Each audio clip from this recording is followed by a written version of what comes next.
Hello guys and welcome to episode 4 of the Rising Lord story mode.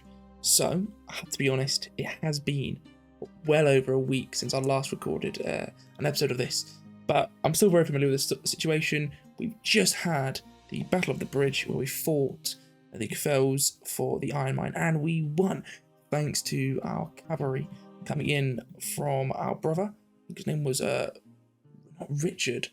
I can't remember his name. But it was close to Richard. And then we had an ally from Argon. It was another count who brought loads of knights to help us. He's obviously trying to fluff us up, for good or for bad, I do not know. But our current mission is draw the bows. So Rykard, that was it. I knew it was close to Richard. So Rykard, 100 bows ready for Rykard before round 3 ends. So actually. So yeah, we have 100 bows ready. Yeah, we have over 100 bows ready. So we've already completed that mission. We just need to wait for turn 3. And saying that, I still want to get more bows because I'm assuming we'll lose those 100 bows. But I actually, didn't want that to pop up. I actually want more bows so we can get more more bowmen, funnily enough, for our army. So I'm happy to keep making some bows anyway. And then looking at our situation, we've got some beggars. So we need more housing. We're not actually building any more housing, so let's get on with that. We can get another smith to get 2 different things at once. That gives us a little bit of housing. We can get another inn, but we're not even using the inn at the moment, so I think the best option is just simply to get some dwellings. Let's get some dwellings, and then let's turn one of the sawmill workers off to get that, and that'll give it 4 turns. Then actually we can turn one of these guys off because we already have our 100 bows. So another 23 is just fine. So we'll get that in 2 turns. Looking at pull and back, we've actually got 2 free workers. That is brilliant. But we have gone over housing, so the same thing here in pearl and back. Oh, we need more wood. Okay, what I'm gonna do. I'm not sure that was then. Okay, I'm gonna get these 2 guys to actually clear this wasteland because I want that wasteland cleared so I can get some cows, which gives us even more food growth. Or I could get 2 wheat fields. It really depends, but I think cows would be good in the long run. We have got 2 merchants, but I don't really. Oh no, we actually do have a bit of income coming in, and actually we needed wood, didn't we? So why not get? Yes, we're gonna get a little bit of wood, but with our bow making, why not get quite a bit of wood in? 4 coins of it is quite expensive. Actually, I'm not going to buy the wooden because it is actually pretty damn expensive, and I can get it in so cheaply with one of these guys, because I need another 120 wood, so it would actually cost us 480 coins, which is well over half our budget. So that's a lot of money just for I'm going to do it anyway. We're earning loads of coins. So let's get this, and then get a dwelling, and then actually I'm going to take you off, you here, because once 4 turns have ticked, that'll be the houses, which means there'll be 2 turns left on this, so that I can get both of them on now and get that done in one go. So yeah, we'll have them 2 working. And yeah, let's go to round 3. So round 3, it's autumn. We now actually have an extra beggar, so I do want to get this done, but it will be done next turn. So with that done next turn, we will suffice these 2 beggars, but then actually we'll be over our, still be over our house anyway, so we need to get another house in soon after. Looking at our situation here, I am going to eat some of the sheep because look how many we had. We're just, at 1,500 already. That has then helped our growth situation. We're going to continue to grow. Happiness-wise, we've got beggars are giving us a -2. So once we get rid of the beggars, actually we'll still keep growing. But I want to keep the same teeths on because it's only has a nice little bit of money. No more rations is fine. Pearl and back.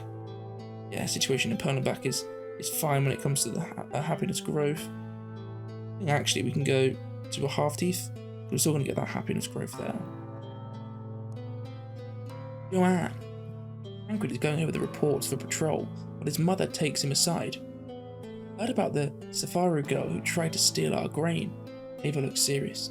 You should have made sure she didn't get away. Someone like that is nothing but trouble. Just as Tankred is about to reply, loud shouts are heard outside. Knights are riding into the castle courtyard under Camilo's banner. They're escorting a purple palanquin with rich regalia. Let's see if your brother has a better hand with women than you, Lady Ava sighs. On their way to the courtyard, they meet a visibly nervous Rykard. I want you to meet Lady Joanne, he says hurriedly, beckoning for them to follow him. The woman steps out of the palanquin. Mud on her shoes makes her grimace. When she sees Rykard, however, a smile flits across her face. Lady Joanne, Ava greets. Welcome to Tannheim Castle. The young woman curtsies. Greetings, Countess Ava. I'm pleased to finally meet you. Ava takes her arm. Come inside and warm yourself. You must tell me all about your time at the Emperor's court in Gotika. In the days that follow, Tankred finds his brother of little use. Rykard and Joanne spend much time together, annoyed by bad poetry and wry minstrelsy. I can't even say that. With which Rykard courts Joanne. He prefers to withdraw to the horses in the stable. Joanne, on the other hand, doesn't seem to mind Rykard's lack of artistic talent. It is not long, however, before she and her father must return to Magino, as the siege of Holm must be prepared. With sadness, Rykard and Joanne say goodbye. What a happy little love story. Wrong! There's war on the table, guys. We don't have time for petty romance. Departure, look at this. The new troops are well equipped and ready. Rykard turns to Tankred and thanks him for the well-trained marksman. Well done, Tankred. Count Camilla will be pleased. Wish me luck against the rebels in Holm. 60 experience, so that is 60 experience for now when we want to create our army. We have Tankred's force, and I'll get a little bit more experience to get some more cards, so that's good. And then also, I'm not sure if we would have like a negative event if we didn't get those men made, but yeah, getting in some more bowmen. We've got our dwellings made. Brilliant, so that's 2 new beggars, so let's get 1 here. More wood, and then actually 1 more wood. I want to get a nice stock of archers, because actually, if we could get 200 to 300 archers, I could get 2 units, either 100 or 150 men each. And they, not saying they'd one-shot, of course they wouldn't one-shot, but I've seen the damage that a massive chunk of archers can do. And then if I get pavises, I can then put the pavises on the archers or the crossbowmen to give them shielding against enemy archers, so I can outshoot, basically, their archers. So it's all going to be brilliant, guys. So this is why I want to build up a nice stock. We're now in the new round. No new mission yet. We are... Oh, a supply wagon from Kafels. Is that coming to us or is that coming through our territory? I don't know, a bit weary about that though, because the Kafels obviously the ones who just attacked us. So, but it was in the story, at least, what the story's trying to say is it was just the son, the dastardly son, Jorn Hugenberg, who was attacking us, not actually the Kafels. But I don't know, I'm a bit wary about them. They're a bit troublesome, aren't they? A bit suspicious. So we'll keep our eye out for them. But yeah, apart from that, so we've got no new mission.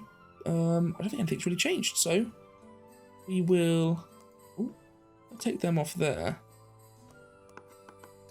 I've been told in a comment, so obviously these videos come out way after I see the comments and everything like that, but I did see in a comment that someone said once you've had your farmers plant the seeds, you can actually take the farmers off and it will still grow.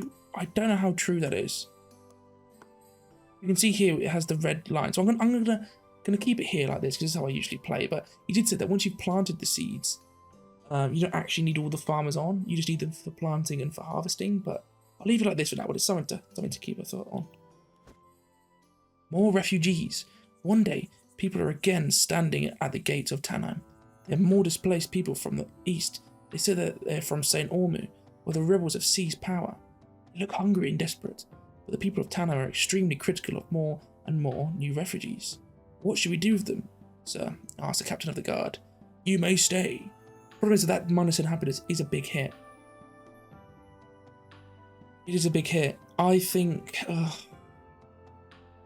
we're going to have to go with the +5 happiness because it's also disappointed that people move on and their future now uncertain, and that is a shame. But the point is, we barely even have enough housing for our own people. So with that refugee, we would get just a beggar. And now we're in positive happiness, we'll get more refugees anyway. But speaking about that, we're going to get more refugees. We need more housing. Got loads of wood. Let's get another dwelling. Oh, but because we're getting inflation because of all the dwellings we've already built, We don't actually have enough wood. Do we have a merchant? Yes, we do. So let's buy in. We've got loads of catch now. Let's buy in some more wood. 100 wood. Bosh. Let's get some dwellings. Bosh.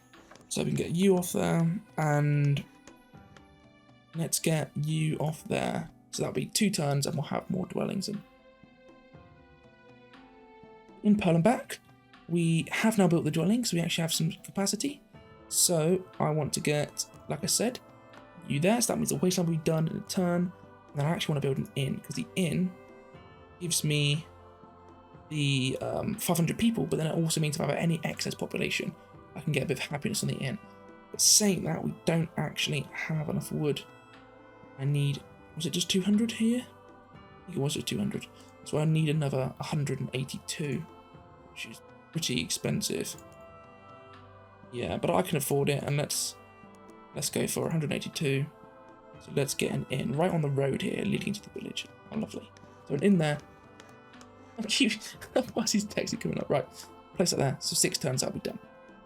Actually, I'm going to get the stone miner off to get it into 2, because we've got quite a nice stock of stone. So let's move on to the next turn. So, as predicted, because of our high happiness, we now have gone over our threshold, and we now have another beggar. But in just a turn, we'll have our housing ready. But again, because the housing gives us only 500, and we're already above it, the housing will only have a little bit of capacity left before it's already filled up again. So we'll need to keep building loads and loads of houses here. In Perlenbach, though, the wasteland is cleared. Let's get both of these guys on to... What season is it? It's autumn, so they don't start planting until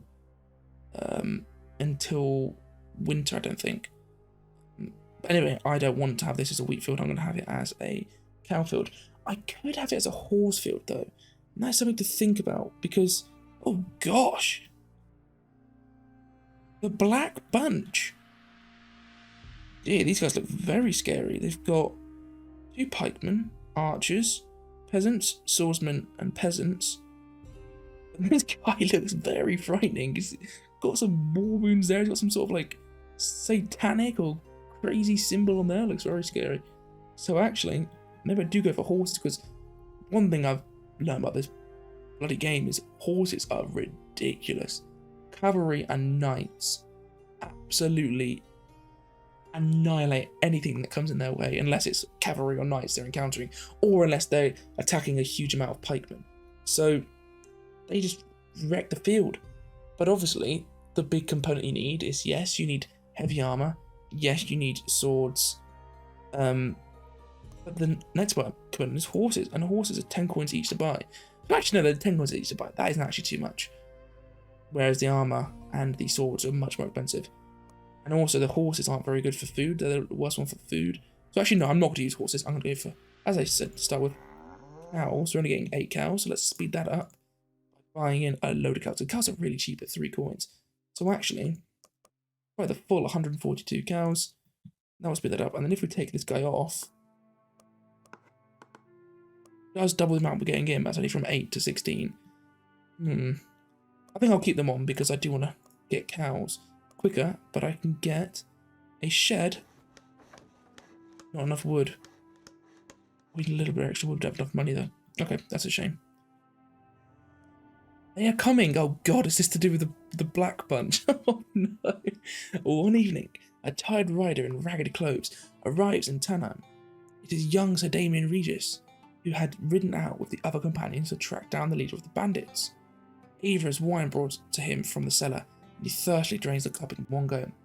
We've not been able to find the leader so far. It is as if he has been swallowed up by the ground. A one-eyed bandit with a big sword should be easy to find.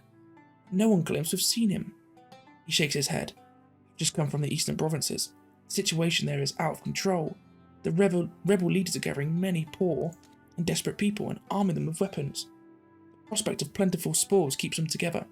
All the nobles have either fled or been captured. We split up to warn the other counts as well. He looks at Tankred. You should build more stockades around the village. That will give you security. He empties another cup and stands up. Lady Ava, I'll ride on to the Cafels and warn the Hugenbears. They may not be our best friends, but we all have a common enemy now. Ava nods and hands him another bag of gold pieces to take with him. So, maybe this Black Bunch isn't what he's on about, but it's a bit concerning that they're you know, very close to our border. Lingering. What do we do about them? But he's saying about the rebel leaders, and I think that's obviously the big thing the game's trying to hint. They are coming to protect Tannheim. Tankreds should build at least 4 wooden walls before the end of turn 11. So we only have 3 turns to do this. Yet they take 2 turns to make, so Christ, we don't even have enough wood for that now. Alright, God, that's a bit worrying. Where's our regional centre? It's this one here. So we can upgrade the regional centre, that's another thing to do anyway. Wooden walls. And did it say about watchtowers as well? Just 4 wooden walls. Okay, so wooden wall is 71 wood. The thing is, I don't really understand how the wooden walls work. Like, if we just build them just around Tannheim itself, does that just protect Tannheim? I think how it works is, when you go onto the battle map, each of these little buildings is represented by 1 square on the battle map that a unit fits in. So if you have just this protected, that acts as your, like, camp, but you can only have 1 unit on it. That is what I believe. But anyway, it says we need 4 walls, so am I doing this correctly? Really? No clue, we don't have enough wood anyway. So, but you don't, I don't understand. You're saying it takes 2 turns.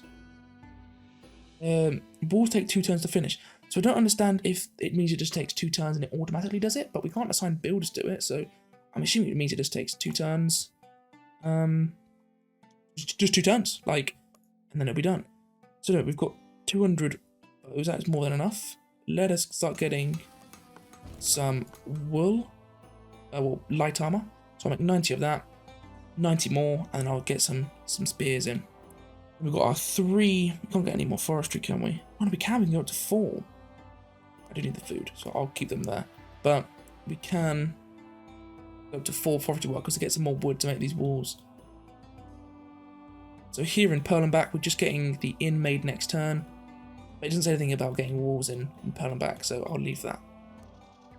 Okay, so population of Perlenbach has increased. Yeah, I don't understand how these walls work. Yeah, like, why there is it like a flat wooden wall, but here it's got like an entrance? I don't really understand that. But anyway, got 3 walls there, 1 more wall here, 1 more wall, and then we're going to go on that last wall here. If we end the turn 1 more time, we should be able to see if these ones are built, because it takes 2 turns, didn't it? We actually have some more workers in Perlenbach, so let us get more beer workers there. Let's get another smith. I don't have enough wood for now, do I? But let me get a little bit more wood and a little bit more iron. Oh, the merchant's gone, hasn't he? Damn it. But yeah, I want to get a little bit more wood, a little bit more iron. Actually, I'll up the teeth here to a normal teeth. I should go to a double teeth. I'll get you there so we keep that 0 and happiness. Brilliant. Bakery in distress. Late one evening, as Tankred ponders over the maps, he notices someone entering his tent. Behind him at the tent entrance is the girl, I can't say Heidi, who's been trying to steal his wheat. I hope your mother didn't scold you too much for letting me escape, she says, smiling. Tankred is annoyed. It would really be appropriate if you didn't bring into places all the time. Heidi looks innocent. I only told your guards I was Countess Ava's maid, and had a message for you. That's when they let me in. Apparently, the mere mention of your mother instills respect in people. Tankred has to stop himself from nodding in agreement. What are you doing here? You know it's dangerous to sneak around a field camp. Heidi sits down on the arm's chest. I just wanted to give you some valuable information. The cultists have come to Vigry and seized power. People have imprisoned the Count and his family for forcing too much teeth from them. But freeing Vigry might help you. There is a forge there. Tankred hesitates. Why did you turn to me? Heidi looks out the tent as if she's heard something. The Count of Vigry was a flayer of men, but the peasants there have always been good to the orphans and to me. I know you have a special grudge against the cult. That's why I came to you. Can you tell me more about the cult? Tankred asks her. He nods. The cult follows a man from St. Ormu. He calls himself Priest Gerath. The cult wants a new society of pure faith. He promises a world where all people are equal before God. Before this can happen, the nobility and the clergy must be purified. Gerath is said to be a former pilgrim knight who came here to Orleans from the Holy Lands after the last war. No, Tankred ponders. I can't promise anything. My brother and I are about to free home from an uprising as well. I will try, he answers. He nods again and stands up. But the orphans, Vigri and the Heartlands have become too dangerous. We will try to move north, over the mountains. I know the paths and trails there. Farewell, Tankred of Tannheim. Come and visit me in the north sometime, when you have time again after this war. With a smile, she takes her leave and disappears into the night. Interesting little one there, meeting up with the girl who stole our wheat from before. How interesting. To go back to this point, yes, the walls have been built. So, we do know that you just need to wall it off. Wall it off, and it will auto-build in 2 times. The only problem is, though, this hasn't been fully walled off. Yes, we are going to get our 4 walls in 2 turns, but we don't actually have the fully walled off. But also, Vigri. This is Vigri. So now, look, the map's opened up. Before, it was a lot smaller. Now we can actually see more counties. So Vigri here, this little place, is the one we have a mission to liberate. Black Bunch from Badani. So where is Badani? Where is Badani? Ah, Badani is this one here. So I was worried that Black Bunch were actually like the garrison for Vigri, but they're not. So I want to get a big army because I want to take over Vigri. Not only does it complete the mission, but and we might even then get to own Vigri and obviously get more money, get more taxes, get more resources. As I said, it has a forge.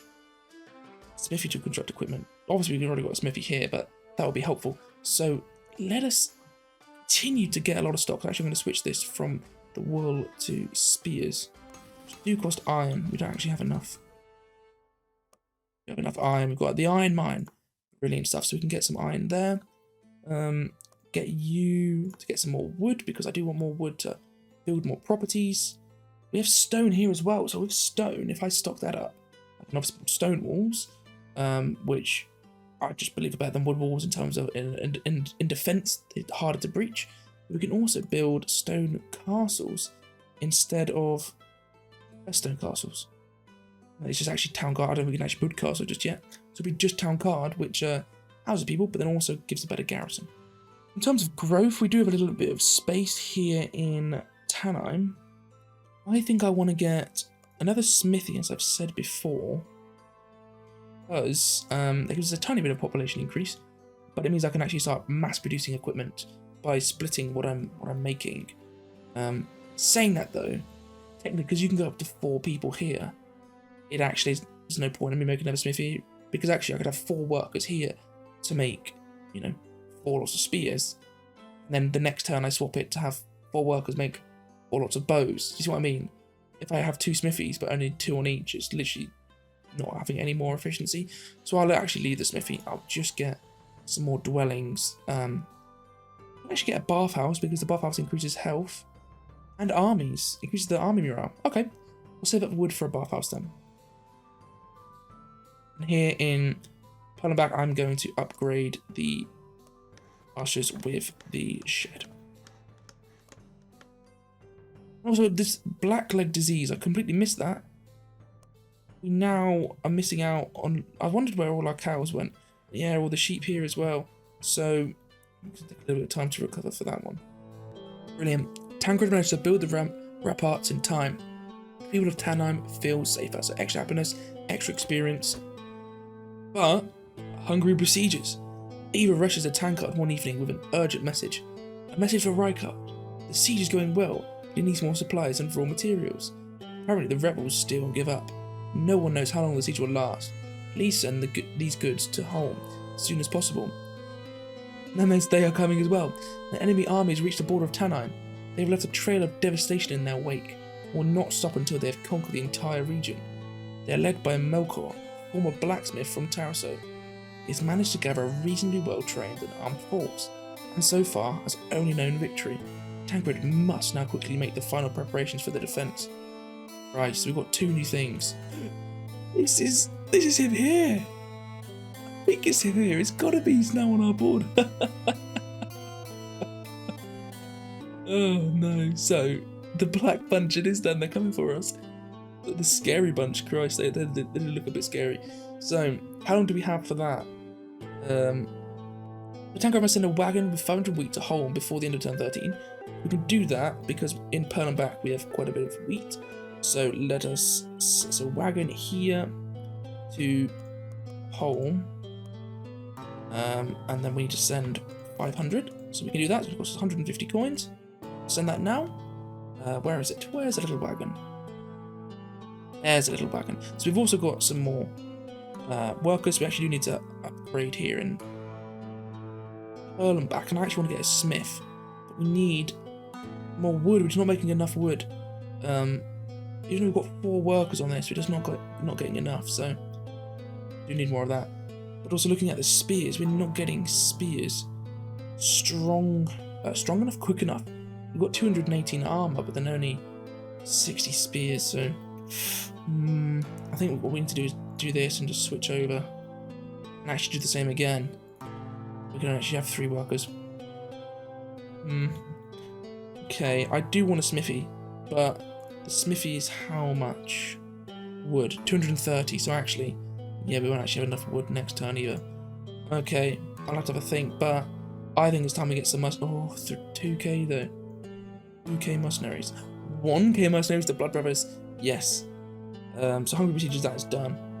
And then actually, if I get these mercenaries, we can try and best the Black Bunch, beat them in a defense, and then with the mercenaries still equipped in our army, and obviously lots of soldiers, we can then march on victory. So I actually think for 1,000 coins and 300 upkeep, these mercenaries are worth it. Because yeah, very expensive in upkeep. The 1,000 coins is actually not very much because we make that in under 2 turns technically, or just 2 turns. So that is fine, but then it's with the 300 upkeep is where the killer is. We've got an extra worker here, so I can't really do anything with them at the moment. Put them on the tavern. I could put them here, but we literally get marginal increase. So I'm going to put them just to Mindstone. So now we need to raise an army in Tannheim. So we've got here. Oh god damn!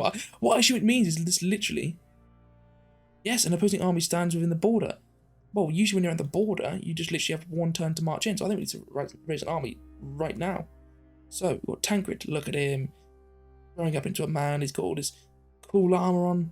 Not fully plated up as a knight, but he does look pretty damn cool. So let's see what we have at our disposal. So firstly, bowmen. I want 2 units of about 100 men each, because that means that we can get more flexibility in who we choose. Because obviously if you have 1 unit of 200, that's great because we can like do huge damage to 1 unit. But if we get a bit more flexibility, because let's say 1 unit only has like 5 men left, we want to finish it off.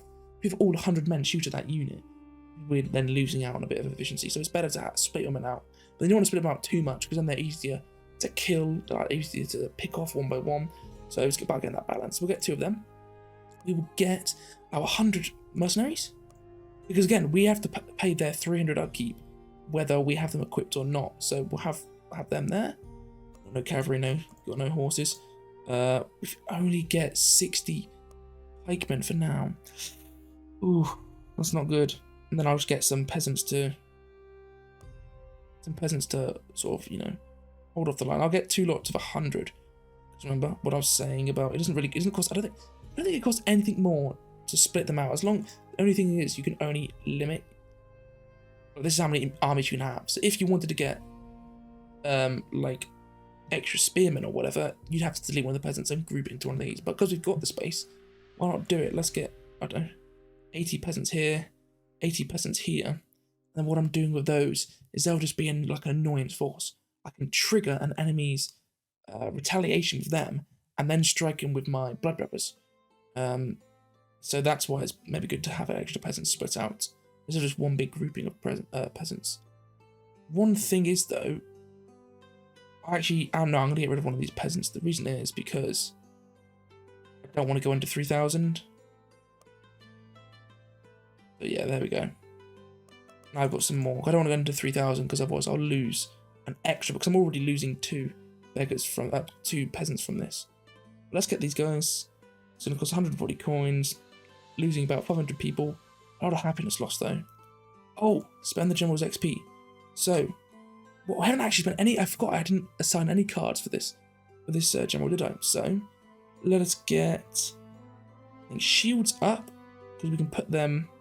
No, we don't have any swordsmen or anything, do we? these ones only work on swordsmen or knights, it seems. I want pavises, so I'm going to go obstacle. Then I'm going to get 2 pavises. I can put them on my bowman. I think war cry is good enough just to put on the general. And that then also opens up some more. I don't know if they have any cavalry. Well, we can actually see they don't have any cavalry, so the stakes won't be very good. But blind fire, I think that's quite a good one, because now we're going for such a heavy bow army.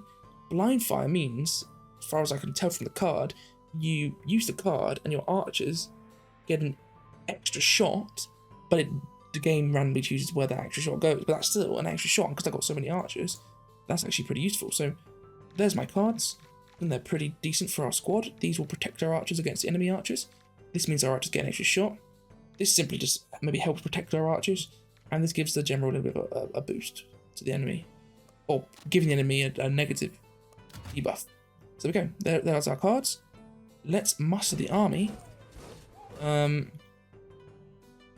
actually put like my men in the garrison, so I just assume if they attack, we get to use our walls as defense, because we have just got these bloody big walls here. If they do attack, we will smash them. It says they have many, but we also have this garrison. We get 15 knights, 100 archers, 150 extra archers, and then 50 spearmen. So to add that to our already pretty decent army, should be pretty fine. But again, they have swordsmen and 2 pikemen. So if they have like 100 pikemen each and 50 swordsmen, they will claw through us. But our 100 mercenaries will be very, very useful. And if they don't attack straight away, getting those extra spears in, because we've got 150 like light armor, so we could get another 150 pikemen in. Brilliant. So the Hungry Besiegers mission. A messenger delivers a letter and a pouch. The bag is full of coins, and in the letter, Rykard thanks Tankred for the food. The gold, he says, is a gift from Lord Camillo. So we've got 50 experience and 100 gold. But whoa! Oh god, they have just warred us. But yeah, look at this. So we've got our garrison here of 315 men, plus Tankred's army of 600 men. But you didn't tell me how many men they've got. They might have, I don't know what many is. Is many over 300? Is many close to 1,000? I genuinely don't know. Find out very shortly.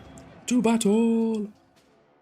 So yes, as I said, I was correct. We have got the battle being on our base, and the walls act on the pentagons.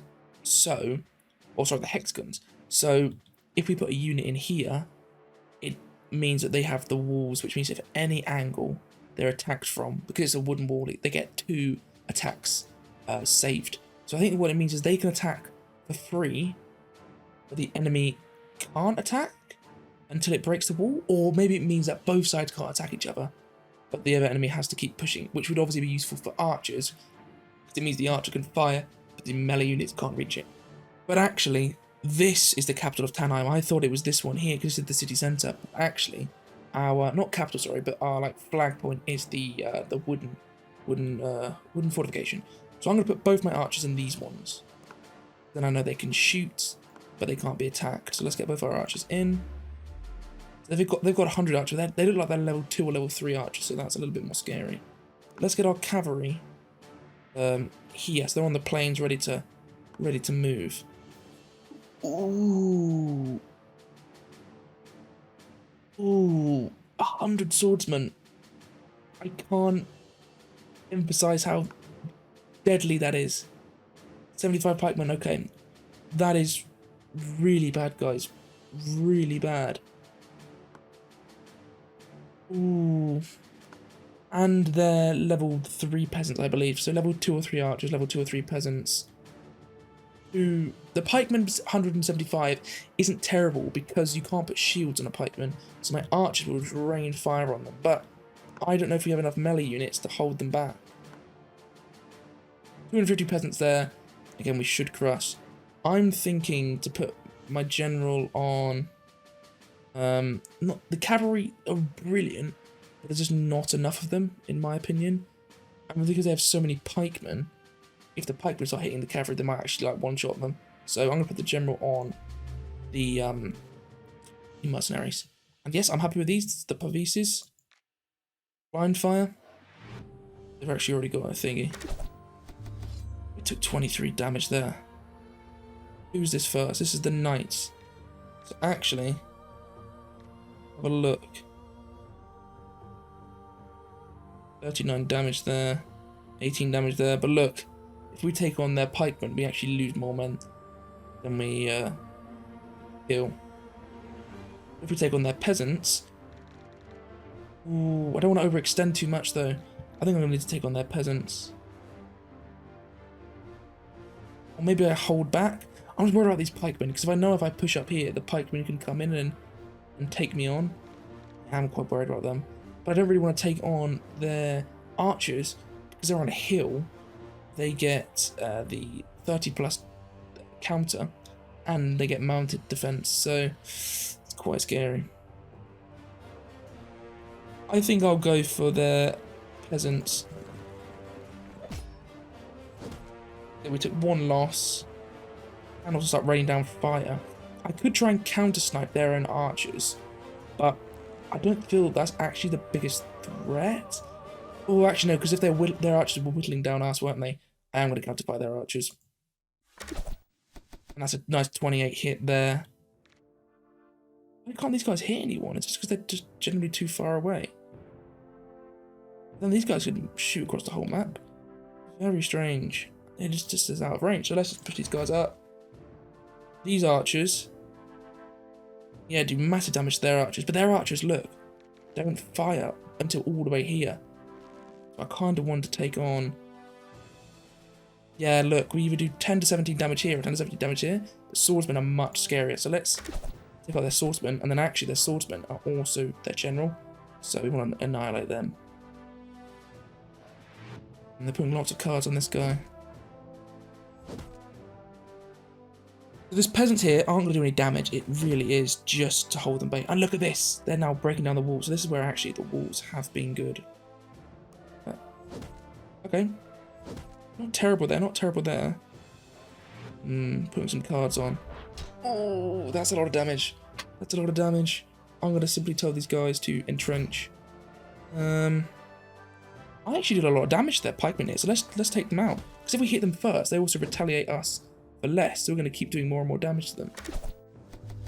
Oh, I need to put Pavises on, so I'm going to put Pavis on them. I'm going to put Pavis on these guys, because I'm worried these guys will hit them anyway, so I'm going to put Pavis on them. I'm going to put an obstacle here, just so no one can flank round. And then I'm going to blind fire. No, I'll wait until I get the 151 units to blind fire. So let's keep hitting their archers.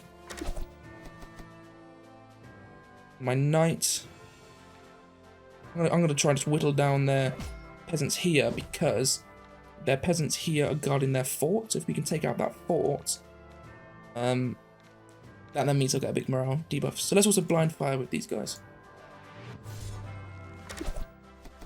Oh, nice, nice, nice. Oh. Okay. Blind fire is actually absolutely shit. Sorry. What? I assumed it meant you'd get an extra turn. But that is god awful. That is actually worse than taking your own turn. What? Because if I get to take my own turn, I choose who I hit. By blind firing it, it uses up my whole turn, so I don't get to choose who I hit. There's the same amount of damage. But then I just like that is, I'm absolutely gobsmacked by how terrible that is.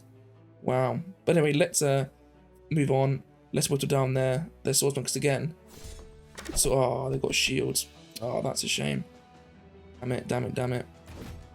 But now they've actually broken through my wall, so I do need to take out these pikemen before they like just destroy my archers. But I am taking out these pikemen quite nicely. But that is those swordsmen gone. So actually, but no, look, these swordsmen would actually have to bash through this wall here. This is why it's good to actually have all the walls covered. What about these guys though? If I can whittle them down even further, good. These peasants, they're just entrenching there. Aha, that's why my Bavise was good. Still just going to aim for their archers. Take out. Peasants. Yeah, now they're not doing any damage to us. We're just whittling them down. Actually, because they're in a structure now, they get plus 50 defense. So, I think I want to take out these guys, because these guys are actually at risk. Saying that, these guys are both going to probably focus this guy. I'm going to take out these guys. Because these guys will smash into my archers. Oh. But I actually can't hit them. I'd only hit them with melee. So yes, let's try and take out these guys.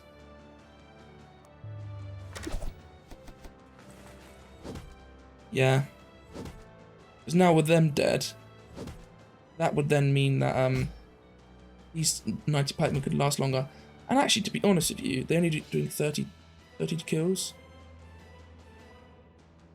Yeah, let us take out these guys. Also, by taking out these guys, it means that... Oh, they're actually deciding to break down the wall. That's very strange. Okay, mashing them there. Yeah, they're not doing very much damage, but they did hit us with no retaliation. And the Bavise lasts for 2 turns, so brilliant, we get that. So let's... Oh, we didn't wipe them, but we're close. So we can actually attack through the walls. That's interesting. Oh, wait, do they have a battering ram or something? I mean, they've broken that wall down in 1. Okay, that isn't good. That isn't good. Let's try and whittle down these peasants. 75 damage. Okay, that's really nice. Okay, we're continuing to damage them there. Try and capture that point. I think, yeah, I want to whittle down these peasants, because if I can kill those peasants, that will then free up those pikemen who are left there. It also then... Yeah, you can see that will free up these guys. I'm going to make them move here and then attack. So they're in the structure. That will free up them. By freeing up them, I can then try and take out these swordsmen. Yeah, look, they're not doing very much damage anymore. Oh, but they are. They're doing a lot of damage. Oh, goodness. Right. Try and take out these pikemen. Yeah, now they're at a point where they're not doing very much damage to us. Their bowmen do 1 damage. So let's take out... Ooh, yeah, I'm going to take out these bowmen, because that'd be a morale hit. They're dead. Take out... They've got the structure bonus. We'll just work on these peasants. These are the knights, they're going to capture their base. Brilliant. They're going to kill them. They're all about trying to get that morale down now. If I can beat them on morale, then they're over. Yeah, look, red morale, they're right in it. But oh, we just can't kill them. They're going to whoop these guys here. Oh, I don't know what to do, guys. I don't know what to do. Obviously, if I hit them first, I do a little bit of damage. But they're going to get that retaliation on me. I feel like I want to actually... Then I don't want to... I'm going to just entrench here, because if I move around to try and attack these guys, they'll just nip through here and come up here to kill my archers. Whereas if I can focus fire them with my archers, keeping my archers alive, I think these 2 guys can take them on. I will just entrench for now. They're actually entrenching as well. But I'll just continue to whittle them down. So that is my guys here dead. Let's do war cry on my general though. It's a morale hit for them. My knights coming in. How many damage do my knights take? Essentially 1. Yeah, 1 damage there. They're actually going to snipe them. Sorry, no, you can't attack through the walls. You can't attack through the walls. Just because they'd smash through that wall. So let's kill them. Brilliant. That's them dead. Let's just work on killing these guys. They can retaliate. But if I hit them first, they then can't retaliate against these guys. So let's go for it. 11. 39. Oh, they've halved us, but we've won. Boom, we've won. 1400 gold looted. All this equipment. Brilliant stuff, guys. Brilliant stuff. We didn't actually end up losing all our money, but we got a lot of archers left. So do you know what? I'm really happy with those archers. Really happy. Because we managed to keep them alive, thanks to Pavises. So yes, we lost one because they broke through the walls, but actually, if you wall off your settlement completely with stone walls, which obviously last longer, you can then have loads of archers that are safe, raining down fire, and while the enemy aren't in structures, you're doing insane damage. But let's read this. After the battle, captured rebels kneel before the Tannheimers. Their leader insults Tankred, calling him a criminal.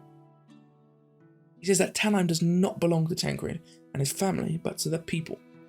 Many of his fellow soldiers are simple peasants, driven by hunger. Their clothes are dirty and worn. In battle, many of them have been rather fearful and cowardly. One finally speaks. We have always been honest, hard-working subjects, but our masters have treated us badly. Even after the poor harvest of recent years, they have been unyielding and have kept increasing their levies. Preacher Gareth has come to Orpelin to help us. He's teaching us to read the holy book ourselves. Peasants who can read? Tankred looked puzzled. We would like to know more, but Tannheim soldiers are quick to demand harsh punishment for the rebels. Prisoners, on the other hand, plead for their lives. They wanted to go back to their families. No one had told them they would have to fight the knights. Don't talk to the infidel Johan. The leader scolds. You'll end up on the gallows anyway. He spits in front of Tankred. His men thirst for blood, but many of these prisoners look more like beggars than enemies. Wolves, we can either kill them, lock them up, let them go. Kill them! Kill them all!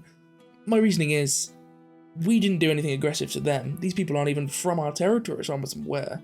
Or maybe I just completely misread that. By the sounds of it, they're all from Orpelin. They're all peasants from Orpelin, but maybe it's saying that actually. It's a mixture of the leaders from Orpelin, but the peasants are from all around. But either way, they've come into my land and tried to attack me. I didn't attack them. Why are they attacking me? So, yeah, they can die. There's obviously more to it than that, but I feel like if we lock them up, the mother, Lady Ava, is just going to kill them anyway.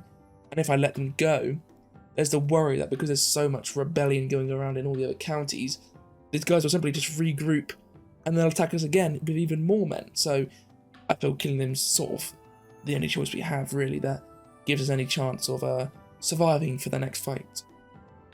Tankred has the rebels searched and then taken away. Many moan and plead, but to no avail. On the gallows, hill near Tannheim, where felons and thieves are usually punished, nooses are put around their necks. Travellers have long reported the gruesome sight, which should serve as a warning to any rebels. Lady Ava is pleased to hear that Tannheim has been saved from the attack, but she rebukes Tankred for passing judgment on the prisoners without a trial, so maybe we should have locked them up to trial them. Fair enough, but I'm happy with what we've done. 50 gold, 29 armour, and we won the battle. We did lose about 300 men though, and that's not including our garrison, which has now actually been weakened. We've actually probably lost about 400 men. But the mercenaries came in clutch, and I'm very happy with them. They definitely came in clutch, and we would have lost without those mercenaries 100%. The thing is though, I said I'd keep those mercenaries and use them to attack, Vigri, so we can get Vigri in distress, but those mercenaries are at full strength, and my army's not at full strength, so I'll have to take maybe 4 or 5 turns to build up stocks to replenish our army. In that time, let's say it's 5 turns, we'll have paid 1,500 coins in upkeep just to maintain our mercenaries. So it would actually be cheaper for me to dump the mercenaries and then, you know, when we're ready to attack, buy new mercenaries like these guys, the Haranganian Macemen, and then just instantly attack, then keep the mercenaries. They're just not worth it. So I am going to fire the mercenaries. Yes, that should give us save army. That should get a little bit more coins. So now we can build up a stock. So that way, if we want to, I can actually buy in equipment as well. And then look, they're actually right back there. Oh, and actually, fair enough. I didn't know this. If you fire them, they actually can be bought back straight away. And they're actually cheaper because the upkeep's gone down. So, okay, fair enough. So yeah, but my reasoning still stands. I didn't want to pay their upkeep while they're just sitting there doing nothing. So I'd rather get rid of them. And I've got lots of equipment to actually have my own men. Having my own men doesn't cost me anywhere near as much upkeep. So it's cheaper in the long run by a mile. That's what I'm going to do.